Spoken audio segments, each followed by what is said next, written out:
difficult. It was going to create a lot of pain for individuals to manage all those accounts and usernames and passwords, and for companies to have to manage them as well. So that's when we started the second era of federated identity, where we used an account and a set of profile information at a service provider, usually called the identity provider, to then log in and authenticate to many other systems.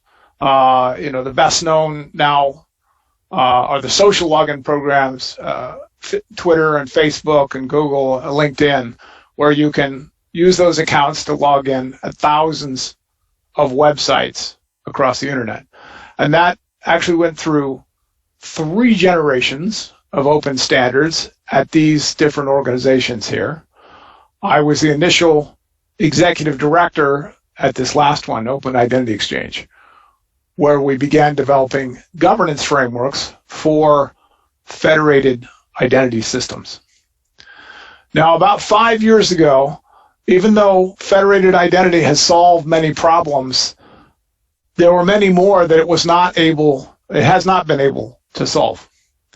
And with the emergence of blockchain technology, it heralded the arrival of the 3rd generation, decentralized identity, also often called self-sovereign identity, or SSI. And again, the 2 major standards building on that are both from W3C, decentralized identifiers, and verifiable credentials. And that's what I'll be talking to you about here today. And these are the major organizations that are associated with standardizing and growing that infrastructure. In addition to W3C, there's the Decentralized Identity Foundation, where I was one of the initial trustees, and then the Trust over IP Foundation, which launched this last May, and I'll talk about more at the end of this presentation. So I'm going to talk to you about this 3rd generation and the decentralized digital trust infrastructure that we're building. Now let's start by just making sure we're clear. What are DIDs and verifiable credentials about? I've used this picture for over a year now to quickly capture the way in which the core concept of decentralized identity works. With centralized and federated identity systems, our identity is established through a set of accounts that we have in centralized systems with every single site and application. With federated identity systems, we try to cut down the number of accounts and leverage those with other relationships. But when we move to decentralized identity, we move away from account-based identity to credentials. And the term credentials, what we're using, I'm circling here the credentials, identity credentials in this wallet.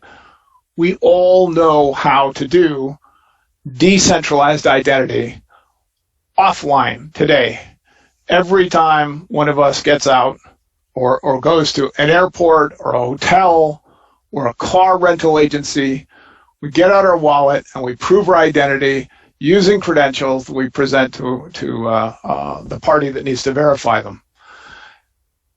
It's very well known. It's reasonably secure, at least the way we do it offline. It's very scalable and is decentralized. There's no one authority for all credentials. What we don't have is a way to do that model online, a way to do it digitally. And with the emergence of smartphone technology, cloud technology, and blockchain technology, we can now have that model online.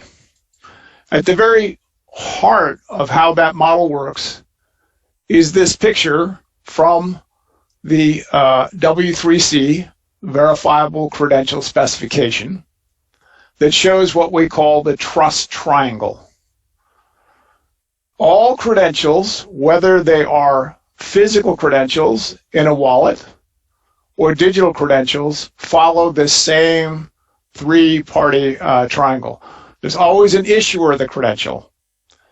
It's issued to a party we call the holder that holds it in a wallet, a physical wallet or a digital wallet on whatever device or devices they may need.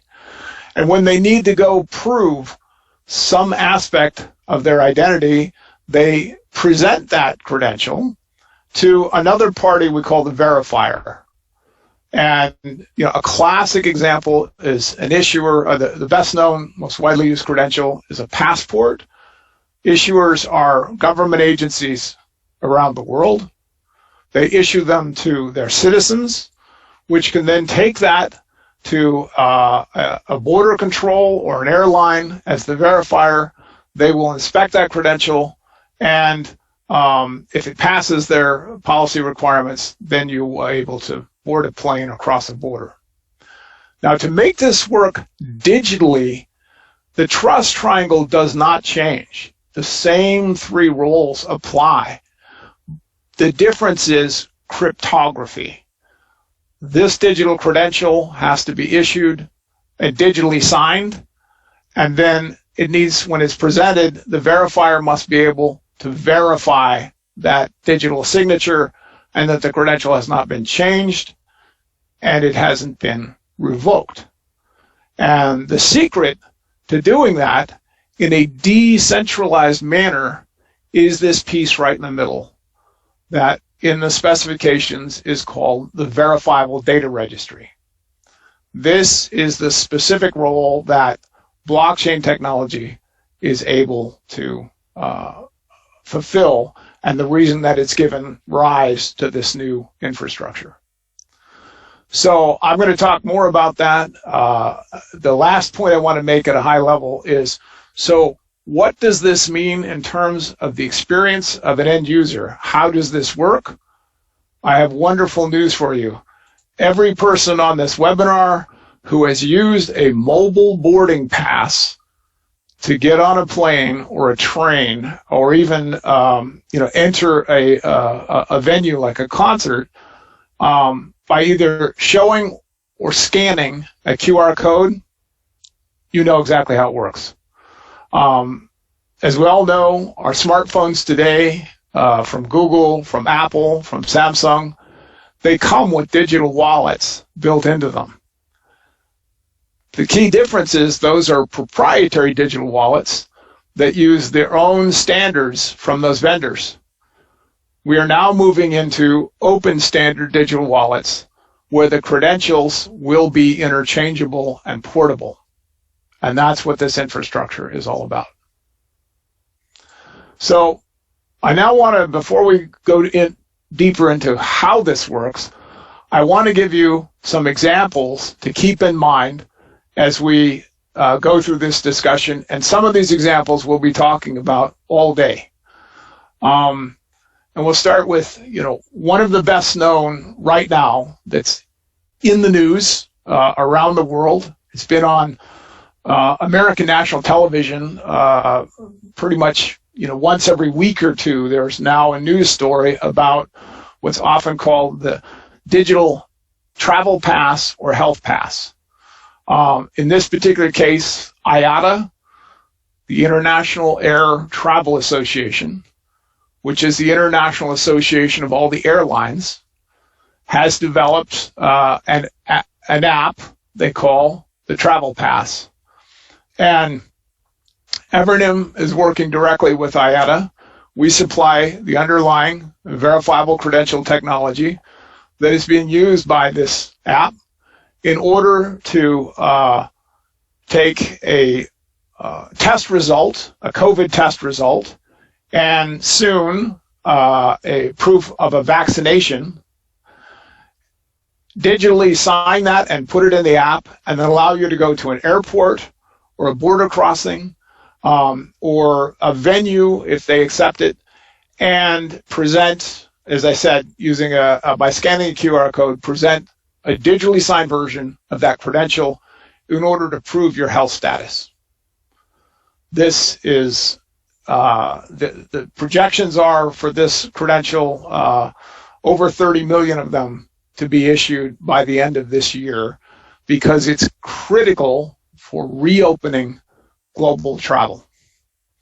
So I have, in this case, I'm going to show you two more slides from the announcement of IATA Travel Pass. It took place in late November.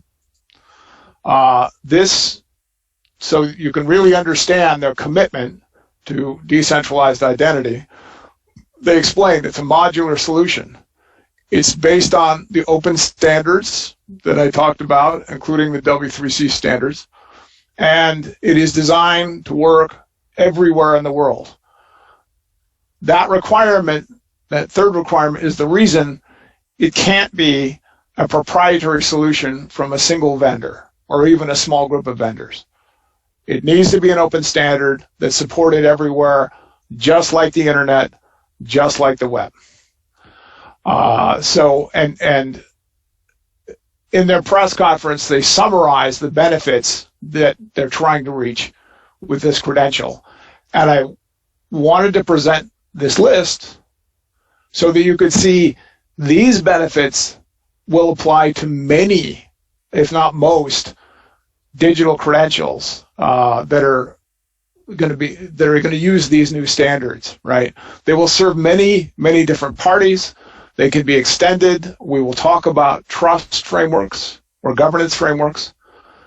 They're decentralized, so they don't require centralized databases, and highly interoperable and sustainable. So that's one example, the IATA Travel Pass. There are several others that are also producing these, so it won't be the only one for digital health. Now, a similar credential, but for a different purpose, is we're also developing, called the NHS Digital Staff Passport. NHS, the National Health Service, is the largest employer in the United Kingdom, and I understand it's the fifth largest in the world. 1.3 million employees. These are doctors and nurses, many of whom need to move between NHS facilities, like hospitals and clinics, because it's a nationalized health service. But you can't have a doctor going to a new hospital and not providing strong proof they are an authorized doctor. And so they're taking the same technology, again, verifiable credentials, and using it to cut down the time it takes for a doctor or nurse to go through the paperwork to move to a new facility from an average of 5 hours or more to less than 5 minutes. And that will save them over 40,000 doctor hours per year, which can now go into healthcare. Speaking of healthcare, there's another initiative here in the United States, starting here, for standardizing verifiable credentials for the exchange of other healthcare information. You're seeing here an example. This is another Trust over IP Foundation member called Umedic, has introduced an exchange for verifiable credentials where the data passes through the patient. They call it patient-centric data exchange, so that it's both highly secure and highly private. It meets the U.S. Very strong privacy requirements of the U.S. HIPAA regulations, but also the European Union GDPR privacy regulations. So this is a substantial transformation in digital healthcare.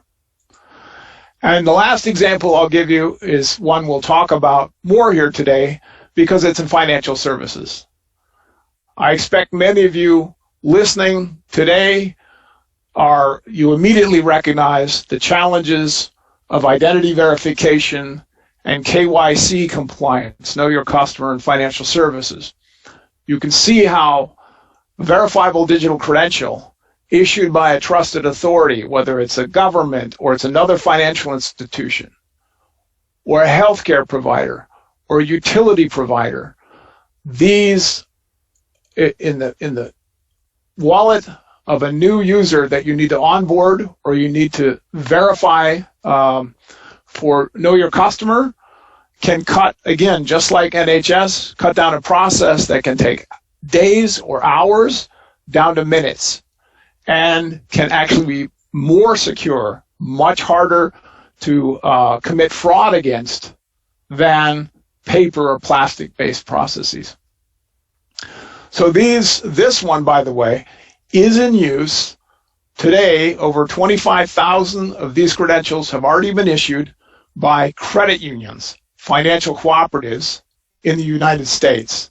Member passes from a consortia of those credit unions that formed to use blockchain technology and who decided the first use they were going to do was verifiable credentials and this common credential of membership in a credit union. There's 6,000 credit unions around the world, so this credential can be used as it's adopted across all of them, and any place else it will be accepted.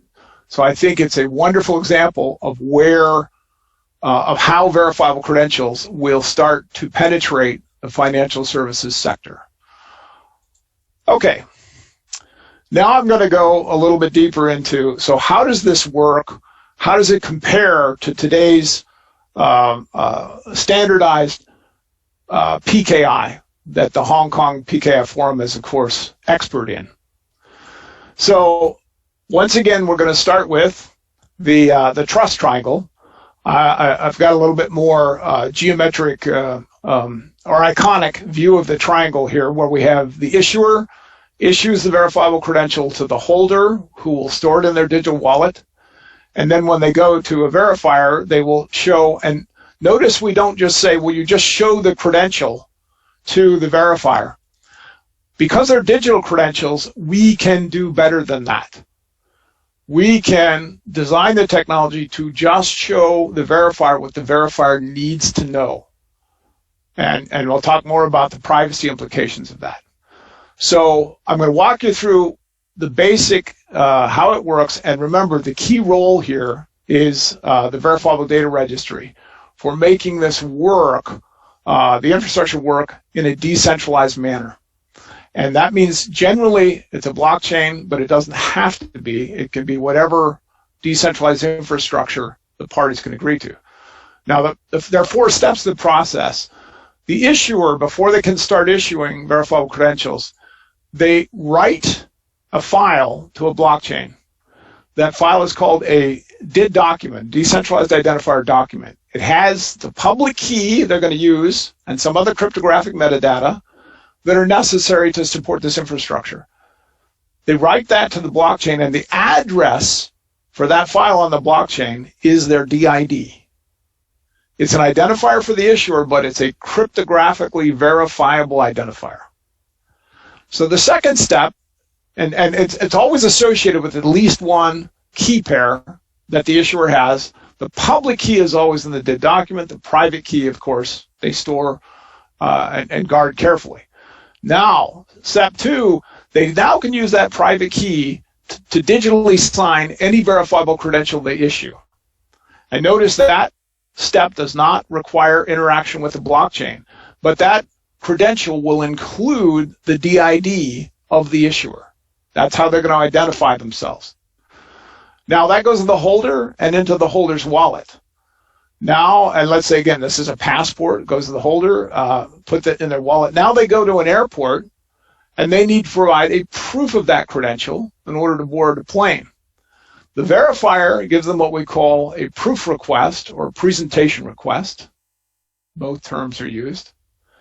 And the holder's wallet software will ask the holder, do you want to share the information they're asking for, the credential information? So it's always done by consent, so it's compliant with GDPR and other data protection regulations. If the holder says yes, the proof will be sent to the verifier, and it will contain this DID of the issuer, which means what the verifier can now do is read this file from the blockchain to get the public key and the other information necessary to verify that proof. Cryptographically verify that it is digitally signed, it hasn't been changed, that the data corresponds to the schema that is supposed to be used, and that's typically the schema is also written to the blockchain. And lastly, if it's a revocable credential, you can do something that's very difficult to do with physical credentials, which is you can also verify in real time whether that credential has been revoked or not. And if all of those things check out, the verifier knows it can accept the information. And here's the most important point. None of that has required any integration between the verifier and the issuer of the credential. The entire protocol operates over these two legs and by reference to a verifiable data registry, typically a blockchain of some kind, that's available everywhere. So this is a major departure from federated identity architectures where the verifiers have to be integrated with the identity providers, and identity providers have to be online 24/7 with high availability services. So that's the basic way that verifiable credentials work and how decentralized identity is different. Let's take a second to look through an example here to walk through one of the credentials I gave you, and I'll use the IATD travel pass example. And let's talk through what are they actually doing today to issue this credential in their first pilots. The issuer there is going to be a laboratory, an authorized laboratory. They will write their DID. In this case, they're using a particular blockchain designed explicitly for DIDs called Sovereign. Talk more about that later. So they write that DID, and now they can digitally sign each IATA travel pass that they issue and to a holder. Now, the holder will be a traveler of some kind, and now they need to go to an airline or an airport to present a proof of that credential. That proof will contain the DID of the laboratory, and so they will look that up off the Sovereign blockchain to get the public key, and now they can verify that proof and ensure that that is a valid IATA travel pass credential from an issuer. They're still, if you're thinking, well, how do they know that that lab is an authorized lab? Hang on to that question. We'll be answering that in a minute. And again, as you go through this whole thing, no integration is required here, provided that the verifier trusts the issuer. They're done. They have the information they need, and I want to reinforce the cryptography used here is fully auditable at all 3 points. Issuers can verify that they issued the credential. Holders can verify if their wallet needed to be audited, what credentials they received and what proofs they gave, and the verifier can prove both what it requested and what it received. And so you can build an audit log that regulators can inspect to ensure that you are complying with regulation. It's a powerful feature. Okay, now, privacy is supremely important when we're talking about sensitive personal information like this. You're going to hear from the mother of privacy by design, Ann Kavukian, here later in our conference today. But I want to underscore this decentralized architecture is our opportunity to implement privacy by design at internet scale. This is something that Ann is very excited about. We're all of us who have been working on privacy for the last 20 years are very excited about this. And I want to reinforce how this works. So down here at the bottom where we have public DIDs on public blockchains, Everyone can see that. But up here in the trust triangle, when these relationships and data exchanges are taking place, we don't use public DIDs. You could. There are actually some implementations that are doing that. But those of us who have been paying attention to the privacy requirements developed about 2.5 years ago another type of DID. It's fully standard with the compliant. So when the holder goes to the issuer to set up this relationship, they exchange a different type of DID. We call it a peer DID. It uses the same technology. There are the DID documents and the public keys, but they are exchanged directly, privately between these two parties. That's why we call them private pairwise peer DIDs. So this establishes what we call a premium private channel. It's an encrypted channel just between these two parties where the issuer can issue a credential to the holder could correspond, if it wants to, if for instance you move, if the issuer is a postal agency and the holder moves, they can send a request under the private channel, authenticate that it's from the holder, that they have moved. The issuer can verify that information and issue them a new updated address credential, and all of that takes place in a secure private channel. And no, these DIDs do not go on a public blockchain. They do not need to be shared with anyone else. Now, when the holder now goes to a verifier, let's say the holder wants to subscribe to a magazine, and the verifier needs an address to send that magazine. The holder could share a proof of that credential with their address. And before they do that, once again, it's another private pairwise DID relationship. Only the verifier knows about this DID for the holder, and the holder has a private DID for the verifier. This relationship and pair does not need to be shared here, and this one doesn't need to be shared here. Think of it as it's like having a telephone book where you have a private number for everyone in your address book. It's all generated automatically and maintained by your digital wallet. So the point to this is everything above this line takes place completely off-chain. It does not need to touch or be exposed in a digital ledger. And it's all compliant with the General Data Protection Regulation and other major privacy regulations around the world. This is, again, privacy by design. And I want to reinforce that means all of us can enjoy the same types of private, encrypted connections that today we have only with websites who need them to secure our traffic. That's a substantial increase in the privacy we can enjoy on the internet. Now, I want to reinforce specifically what our blockchain's doing in this architecture. And all this up here is private, but this down here is the portion that needs to be public. So the way to think about it is at this layer, to have decentralized PKI, blockchains are an excellent solution.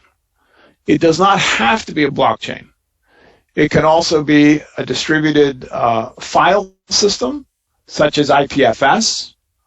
Companies like Microsoft have developed a middleware layer for blockchains. So they have a system called SciTree, an ion that you can insert. And of course, you can use public blockchains if you choose to, like Bitcoin or Ethereum. All those things fit at this layer. But above this line, we not only don't need blockchains, you don't want to use public blockchains because of the privacy implications. So I want to clarify one more thing. So what types of blockchains work well for this infrastructure? This is a simple matrix of the different kinds of blockchains that are being, for which DIDs, decentralized identifiers, are being developed. And as you can see, we divide them into permissionless blockchains like Bitcoin and Ethereum, or permissioned blockchains such as Sovereign, which is based on Hyperledger Indy, but is only the first of at least 4 more Hyperledger Indy blockchains are now in development around the world. They're all going to use the Hyperledger Indy open source code base. All of those are designed to be public blockchains, publicly accessible, the information. Permissionless, anyone can run a node, anyone can write to the blockchain. Permissioned, only certain parties can run a node, and there can be restrictions on who can write to the blockchain under their governance framework. Both have private options as well. This is unusual, but of course there are private blockchains, and Hyperledger projects are 3/4 for those. Now, one key difference between these is whether they involve the use of digital tokens. Obviously, Bitcoin and Ethereum, the permissionless infrastructure, uses an incentive mechanism based on tokens. Currently, that is not the case on the permission side.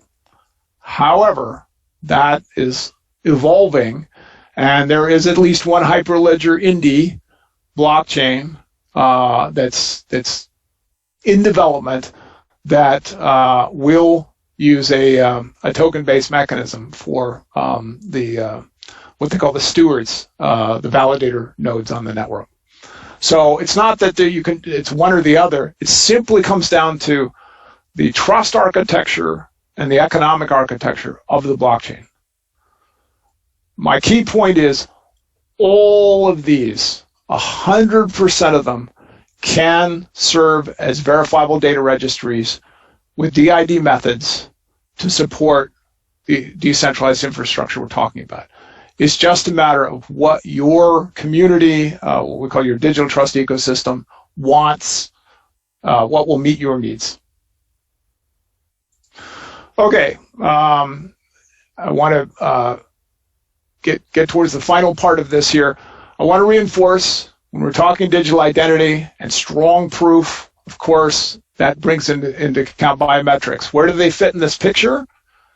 It's pretty easy. Biometrics are another type of credential, meaning the holder, together with the information they can prove from the credentials they've been issued, they can also prove whether a biometric has been matched.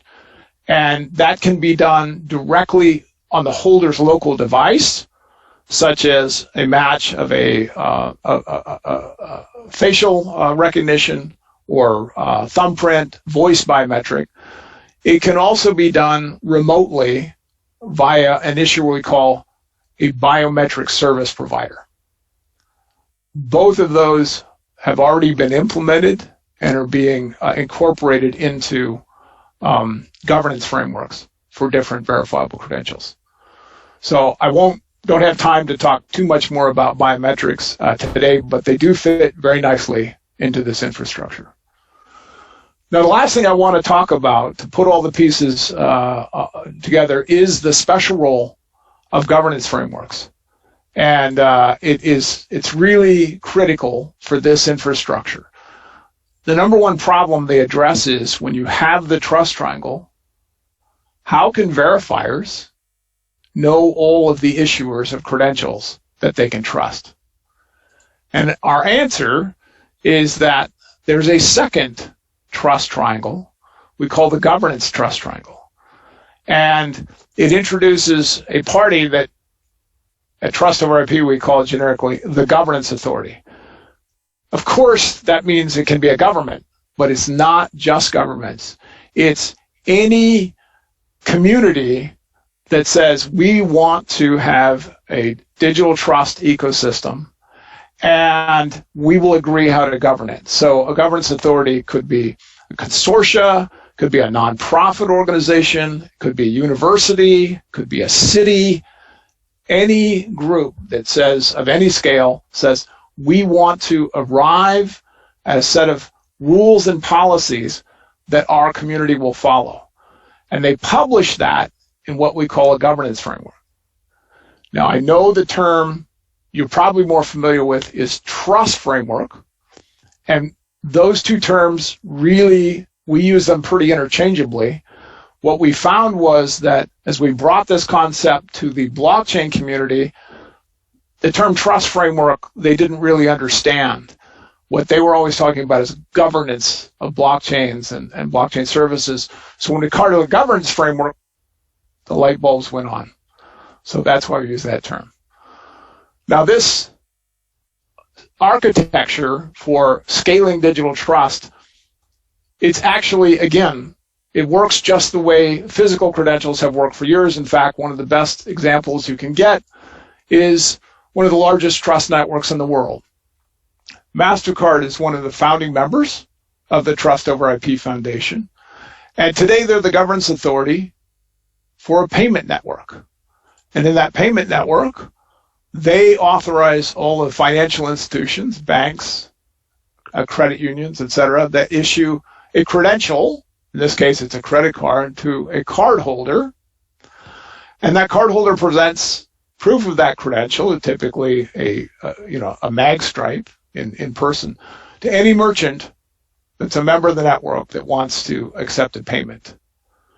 So what we're doing with this infrastructure is we're generalizing this. We're saying you don't have to be a MasterCard or a Visa or a Discover to implement this kind of trust model. You can do it, whoever needs to do it for whatever credentials they need. Let's take another example, the IATA Travel Pass. The governance authority for that is IATA. They are a consortium of all the airlines. They decide and come up with the rules. They are developing a registry service for all of the authorized labs around the world. And it's going to be, by the way, a federated system, meaning nations that already have those registries will simply be, it will federate out to let them identify the authorized issuers in their jurisdiction. They're the ones who will issue the credential to the travelers who can then use it at the airlines.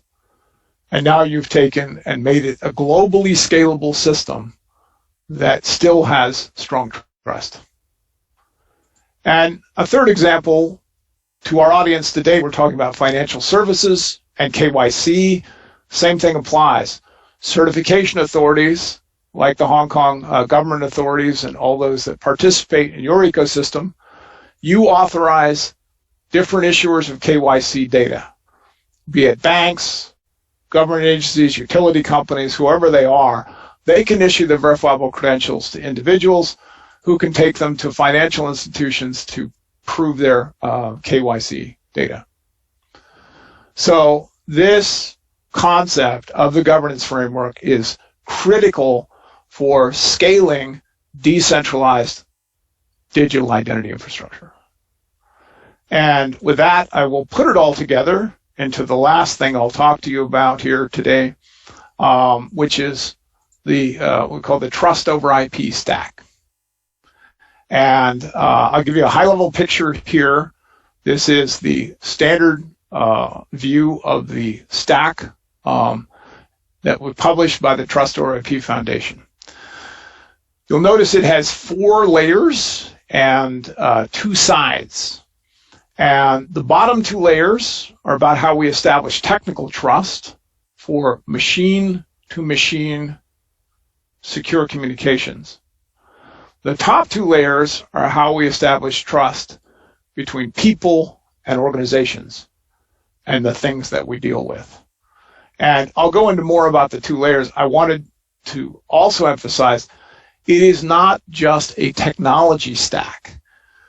That's where we use the term, it is a technology stack, just like the TCP/IP stack that the internet's based on. But because trust is not established through technology alone. It is also a governance stack. And the big aha we had to realize what we needed was that it recognizes that governance frameworks are needed at each of these 4 layers to govern the specific technology and implementation and operation at each layer. And to explain that, I want to give you a simple analogy.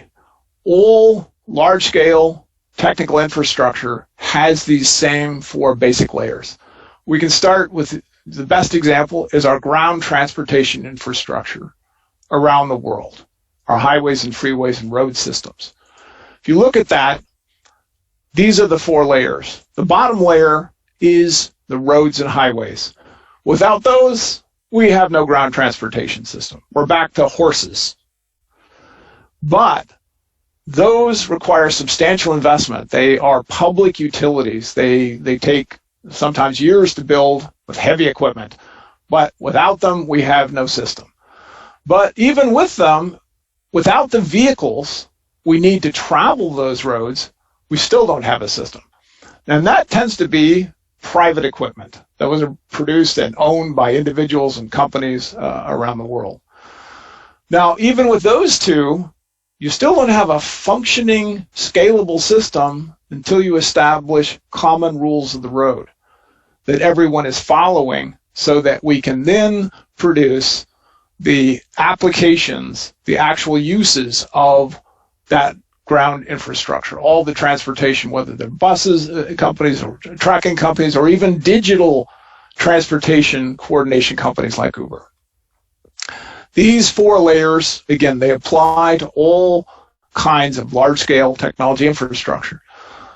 What we're doing with the Trust over IP stack is we're applying them to our digital data transportation infrastructure. So let's look at these 4 layers. The first one is those verifiable data registries that were below the trust triangle that we have to have for strong cryptographic proof of digitally signed credentials. And again, there will be many of those. There are at least a dozen that are out there today. There are over 80 DID methods now registered at W3C. Not all of them will be used or be, will qualify for supporting the higher layers, but many of them will. They require a special kind of governance framework, depending on their design. Sovereign, for example, that I talked about earlier, has it's an almost 4-year-old governance framework. It's been through 2 generations, and we're working on the 3rd one. These are roles in that governance framework. Stewards run nodes of the blockchain.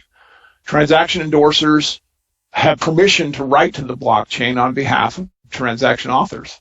As we said, it's permissioned public blockchain. Other blockchains like Bitcoin and Ethereum do not have these same roles. They have miners. They have developers. But regardless, they all have governance of some kind. So that's layer 1 of the cryptographic infrastructure. The second layer is where the agents and wallets that all of the participants need in order to establish those connections and exchange credentials as will be required in the higher layers. This also needs to be standardized. The W3C standards for DIDs and verifiable credentials require this layer, but they don't specify all of what's needed there. That's part of what we're working on in Trust over IP. So a governance framework at that layer will set security and privacy and data protection requirements for hardware and software manufacturers and cloud providers who host cloud wallets. Wallets and agents that operate in the cloud on behalf of an individual or an organization or a thing. Like in supply chains, the digital twin of a good or a pallet or a package is in the cloud. So that's what layer 2 does. Layer 3, now we're at the trust triangle. This is, technically, this is where the W3C specification governs the open standard.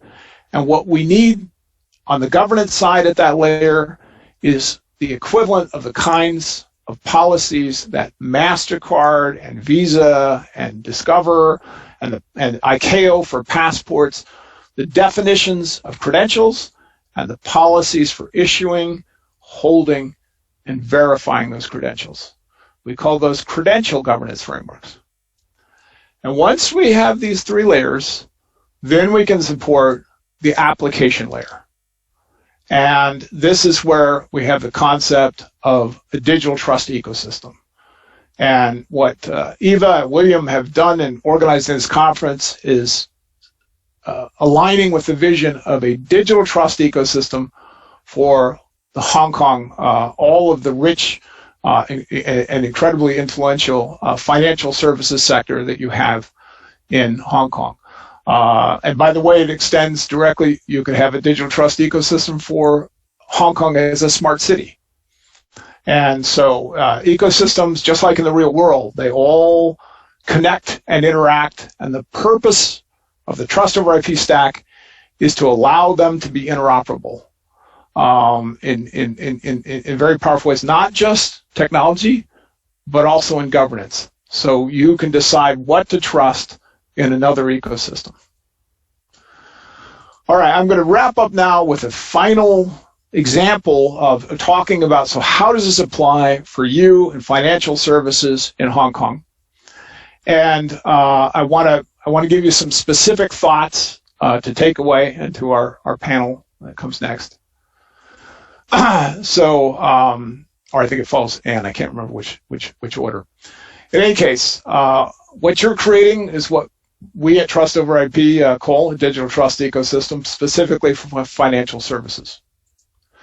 Now, to ground this here, what we're saying is that this is your ecosystem layer, and one of the paths that you can take is to actually design that ecosystem. And it sounds like the Hong Kong PKI Forum is a great, convener of that discussion for how to standardize things like corporate digital identity and individual digital identity that's interoperable throughout the ecosystem following these standards. Now let's look at a couple examples. For corporate identity, you of course have your own registries in Hong Kong, and you're going to hear a talk later today, as William already mentioned, about the LEI, the legal entity identifier, which has specifically been designed to provide an identity for an organization across international boundaries, worldwide. And what's coming, and this is, I'm taking one slide from the presentation you'll see from Stefan Wolf, the CEO of Glyph, is they're now going to create a verifiable credential version of the LEI. And this is the 4-layer chain of trust. Glyph will have a DID. In fact, it will have a DID on multiple verifiable data registries, so it's highly verifiable. They will issue a verifiable credential to what do they call the VLAI issuers. That's our organizations around the world that are equipped to issue a VLEI to a legal entity, like a corporation or anything, a subsidiary, any legal entity inside the corporation. They're issued, if they have an LEI, a legal entity identifier, and Stefan will explain more about that, then they can issue you a digital credential of having that. And that means you can now get down to something that's been very difficult to do digitally, which is that legal entity can issue a credential to, they call it the role credential, to official persons inside that organization, directors, officers, employees, contractors, even volunteers.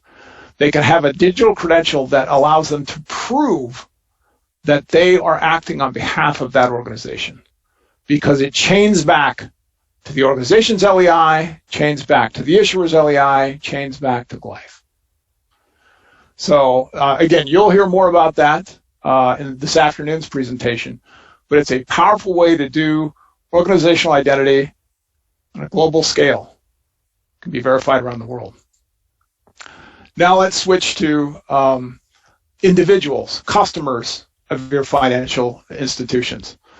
In this case, what we're looking at is how to make it, very much as you heard in the opening, how to make it as easy and lightweight and frictionless and secure and private as possible for your citizens and customers of financial institutions. Now, again, I mentioned earlier, and I want to remind you again, there's already a verifiable credential in use, principally initially with U.S. and Canadian credit unions, financial cooperatives, but that is starting to move out on the market. Member Pass. Again, you can just Google Member Pass and you'll go right to their website. You can learn more about them. Evernym also has been supplying the underlying verifiable credential platform technology to Member Pass and CU Ledger. So this kind of credential is already on the market. I want to finish by making 2 points about what this means. Here, the initial emphasis is, it's about easy, strong identity verification and authentication, right? In person, on the phone, online, it works across all those channels. That's wonderful, but it also, because of those private connections it sets up, is a whole new way to approach data integration and data sharing. Today, with our siloed identity systems, if you want to share information about an individual, even if you have the full permission under GDPR and your privacy regulations, you still have to do point-to-point integration, or you have to go through some kind of financial services hub and do it according to their terms. With decentralized digital trust infrastructure, verifiable credentials, what we refer to as self-sovereign identity, the individual becomes the point of integration for all of them. And you can scale it versus having to do point-to-point integration. This is leading to a phrase coined by Evernym's managing director for Europe that he calls the customer is the API. And this, I stole this from him, or he lent it to me when I said, I'm going to be talking to Hong Kong PKI Forum and members of the financial services community in Hong Kong about how the customer, can do this kind of data sharing. He said, that's the customer is the API. Literally all of these different financial service providers can write to the customer in the form of a verifiable credential or any set of verifiable credentials, and they can read from the customer, from the verifiable credentials the customer has. And it can be secure, verifiable information, and all the privacy of protections are built in because it's going through the customer. So this is already being embraced in Europe through the Open Banking Initiative and PSD2. We're working with multiple financial service providers in the European arena. That's why Andy Tobin, our managing director there, is deeply, that's why he created these slides. And we think it's perfect for what you're describing, where you want to go. And I believe that's what I have here today. I want to reinforce that the journey you're undertaking from the standpoint of trust over IP, decentralized PKI, is you're creating ecosystem, or you're in a position to create one or more ecosystem governance frameworks that specify your technology requirements and your policy requirements for the goals you want to achieve. And that will be paired with defining a set of credential governance frameworks for the credentials you need in your ecosystem, just like IATA is defining the requirements for a global travel pass, or Lumedic is defining the requirements for healthcare credentials in a community in the US. So I think that's a very exciting journey. And on behalf of Evernym and the Trust Over IP Foundation, I congratulate you for heading in that direction, and I can say we are here to support you. And our vehicle, one vehicle for doing that, is the Trust Over IP Foundation. very quickly, it was founded in May of last year at the Linux Foundation to build this infrastructure I've been describing. This is just a snapshot. I wanted to highlight that Eva and Sertison is one of our steering committee members, and that's why we're here. And we work with all of these organizations to bring it together into this consolidated stack. And I look forward very much to the panels that follow and the discussion with you because I really think it's a tremendous opportunity. And with that, William, I am finished, and I think I've just got in under time. Perfect. Hello, Drummond. Perfect timing. Just one